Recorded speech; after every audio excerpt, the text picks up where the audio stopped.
कहने लगे नामदेव जी से, भाई मेरी भी प्रार्थना कर दे, किसी दिन मुझे भी दर्शन दे दे। बोला ठीक है, मिलेंगे जब कहूँ। नामदेव जी ने कह दिया। सच्चा भगत ज्ञानदेव भी था। प्रभु ने क्या किया कि ज्ञानदेव के पास, ज्ञानदेव सत्संग करता था, लोग सत्संगी आते थे, भंडारा करता वो और उसकी पत्नी दोनों खुद भोजन उनके लिए बनाते, फिर उनको बर्तन साफ करते। सत्संग के टाइम में सारा समय लग जाता। उनकी पत्नी कहने लगी कोई एक आदमी क्यों ना ले आ, हमारी मदद कर देगा। सत्संगी ज़्यादा आने लगे तो मैं अकेली थक जाती हूँ। बोले अच्छा कल को जाऊँगा। ज्ञानदेव जी चले, बाजार के लिए चले तो रास्ते में ही मिल गया एक आदमी। उनकी आपस में बात हुई। अच्छा हट्टा कट्टा शरीर से ज्ञानदेव जी से बात हुई तो कहने लगे भाई तू कौन है? बोले मैं तो काम की तलाश में हूँ। बोले अरे मुझे आदमी की ज़रूरत है। बोल कितने पैसे लेगा, मेरे घर काम करेगा? बोले हाँ काम तो कर लूँगा, लेकिन मेरी शर्त होगी। बोले शर्त बता भाई, क्या शर्त होगी? मानने वाली होगी तुझे, शर्त मान लेंगे तेरी। कितने पैसे लेगा, किस शर्त पे काम करेगा? बोले मेरी यही शर्त होगी, कुछ नहीं, मैं बस रोटी रोटी खाऊंगा, काम कितना भी हो मैं काम करूंगा, लेकिन शर्त यह है कि मेरा खाने की चर्चा किसी दूसरे आदमी के आगे ना कर। किसी दूसरे आदमी के आगे अगर चर्चा कर दी मैं उसी दिन घर छोड़ के आ जाऊंगा। कभी ये कहो आ गया, क्या पहचानना था? काम करने वाले आदमी की जरूरत थी। काम करता, बहुत करता, सारा काम करता। वो बड़ी आराम से रहने लगी उसकी पत्नी। सारा खाना बनाना, खाना परोसना, सत्संगियों के लिए बर्तन साफ करना, झाड़ू पोछा करना, घर की सफाई करना, बहुत सुंदर ढंग से सारे काम कर देता। वो तो प्रभु का रूप था, एक रूप धर के आया था, सारे काम करता। खुश, बड़े खुश।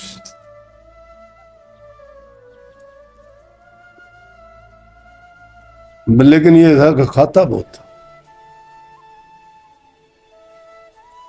खाता इतना था कि बस आदमी देख ले तो यूं कहे कि भाई इसने तो हद कर दी, क्या कर। लक्ष्मी से भी ज्यादा। क्या किया? चलता रहा। ये माताएं बहन ऐसी होती हैं, इनके दिल में बात रुकती नहीं है। देखती रही, वो बर्दाश्त कैसे करती? आखिर घर का काम तो ही नहीं का होता है, देखना भालना। वो बर्दाश्त नहीं कर पाई, पड़ोसन के यहाँ गई बैठने के लिए। तो इनकी तो आदत ऐसी होती है ना, सबको बात जाके बता देगी खुद, और यूं कहेगी देख बहन मैं तुझे बताती हूँ और किसी को ना बता। पूरे मोहल्ले में खुद कह के आएगी सबको, और यूं कह देगी दूसरे को किसी को ना बताना।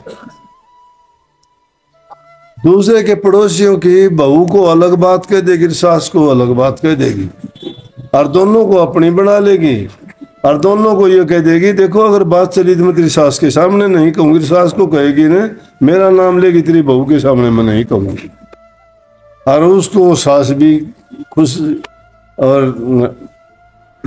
बोलेगी और बहू भी, दोनों की खास बनी रहेगी, लेकिन खास किसी की नहीं। दूसरे के घर में करवा देगी झगड़ेबाजी। तो उस पड़ोसी के यहाँ जाके बैठेगी। वो कहने लगी बहन पहले तुम बड़ी खुश रहा करती थी, अब तुम सब ठीक ठाक है। ज्ञानदेव ने कह दिया था मेहरबानी करना कि ये जो आया है इसका कहीं भी ये ना कहना कि खाता क्या है, खाने का ये इसकी शर्त है। अगर ये जिक्र कर देगी चला जाएगा। पड़ोसन के यहाँ जाके बैठ गई। वो पूछने लगी, पूछ के कुरेद लेते हैं, कह देते हैं बहन तुम उदास रखती है, बहू आने के बाद क्या बात है? बहू अच्छी नहीं है कि कोई बात झगड़ा करती है या काम नहीं करती, कैसी है बहू तेरी? या और कोई ना कोई बात इस तरह की बात सारी कर लेती है। तो कहने लगी बहन पहले तो तुम बड़ी ठीक ठाक थी, اب تو کچھ کمزور بھی ہوگی، اداس بھی رہتی ہے کیا؟ نہ بولے ٹھیک ہے، کوئی ایسی بات نہیں، کام بھی کرنے والا ہے تیرا۔ آخر کہتے کہتے اور وہ اس نے دل کی بات نکال لی۔ بولی بہن کیا بتاؤں، اور تو کام سارے کرتا ہے، وہ ٹھیک کرتا ہے، میں تو پیسنے میں رہ لی۔ بولی کیوں؟ کہ جتنا پیستی ہوں میں یہ آیا یہ سارا کھا جاتا ہے، اتنا ہے تو اور لوگ سنگت کے لوگ کھاتے ہیں، اتنا یہ کھا جاتا ہے، اب میری آفت یہ ہے۔ بولی اس کے کارن مجھے تھوڑی چنتا رہتی ہے۔ بس اتنا کہنا تھا۔ وہ کوئی انسان تھوڑا تھا، اس کو تو پتا تھا سب بات کا۔ آیا کس لیے تھا؟ بھگت کو درشن دینے کے لیے آیا تھا، نوکر بن کے ان کو درشن دے کے چلے گیا، لیکن اس نے نہیں بتایا میں کون ہوں، کیسے ہوں، کیا ہوں۔ جن کے ہردے میں ستیہتا ہوتی ہے، پیار ہوتا ہے، وشواس ہوتا ہے، سردا یقین ہوتا ہے، ان لوگوں کے سارے کام بھی آ کے کر جاتا ہے، اس کو بتاتا بھی نہیں۔ سب کے کیے اسی پرکار ان بھکتوں کے کیے ہیں، اور بھکتوں نے تو پہچان بھی لیا، کئی بار پہچان بھی لیا، بس لیکن پتہ بعد میں ہی لگتا ہے۔ زیادہ تر گھر میں آئی جا کے دیکھتی ہے برتن کہیں پڑے ہیں، کوئی صفائی نہیں، کوئی آگے کا اس نے کھانا پرساد کچھ نہیں بنایا، دیکھ کے حیران ہوگی، آواز دیتی ہے اس کا نام لے کے، کہاں گیا رے، کہاں گیا تم، آج کہاں ہے، یہ کام بھی نہیں کیا تو نے، یہ نہیں کیا۔ ادھر ادھر ساری تلاشی لے لی، وہ نہیں ملا، اس نے سوچی کہاں گیا۔ گیان دیو آیا، بولا کہ آج تو وہ پتہ نہیں کہاں گیا۔ بولا کیوں، کیا بات ہوگی؟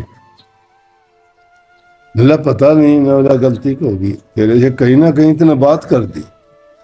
بولی نہ، بولا جھوٹ مت بول، یہ شرط تھی اس کی، اور اگر یہ بات ہے تو نہیں ملا تو اس کا مطلب تو نے بولی کہ ہاں میں نے پڑوسن سے۔ بولا اب نہیں آئے گا، اسی شرط تھی، وہ شرط کے لیے وہ تو کچھ لیتا ہی نہیں تھا۔ اس نے کہی تھی اگر میری یہ شرط ہے بھائی، جس دن یہ ذکر کر دیا تو اسی دن میں نہیں آؤں گا، بس چلا گیا۔ گیان دیو کہنے لگا بھائی یہ تھا میرے، تو نے کہی نہیں پربھو سے کہ مجھے بھی ایک دن درشن دے دیں۔ نام دیو نے پھر جا کے دوبارہ کہے، نے بولا میں تو درشن کے اس کے گھر میں نوکر کی طرح کام کر کے آ گیا اتنے دن تک، اب نہ پہچانے تو میں کیا کروں۔ جب نام دیو نے آ کے اس کو گیان دیو کو بتائی کہ تو درشنوں کی کہتا ہے، تیرے دن گھر میں رہ کے تو نوکر کا کام کر کے اتنے دن چلا گیا، اوہ بولے تو بہت غلط ہو گیا میری قسمت کہ دیکھو پربھو سے میں نے کام کرا لیے، وہ بھی نوکر کی طرح کام کروایا، اور پھر بھی میں پہچان نہیں پایا۔ اس لیے اسے پربھو کا پتہ نہیں کہ ہمیں وہ کب کس پرکار سے درشن دے جائیں۔